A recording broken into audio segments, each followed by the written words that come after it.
ناس كتير فاكرة ان اليوم الفري ده هو انك تاكل كل حاجة قدامك، حلويات، مقليات، اي حاجة قدامك بتضرك انت بتاكلها. المشكلة لما بتيجي توزن وتلاقي ثبات في الوزن، او ممكن تلاقي اصلا وزنك بيزيد مع انك انت ماشي طول الاسبوع كويس، وتيجي يوم الفري تبوظ الدنيا، وفي الاخر بتقول هو المشكلة فين.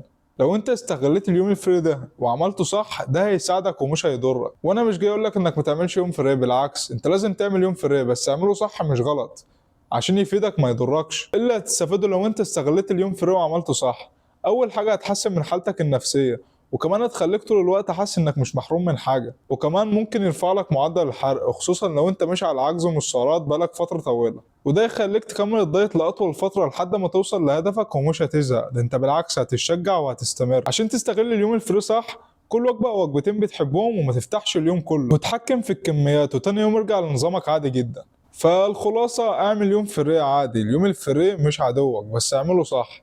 اعمله صح وادعيلي، ولو استفدت ما تنساش تعمل فولو عشان اللي جاي يفيدك اكتر.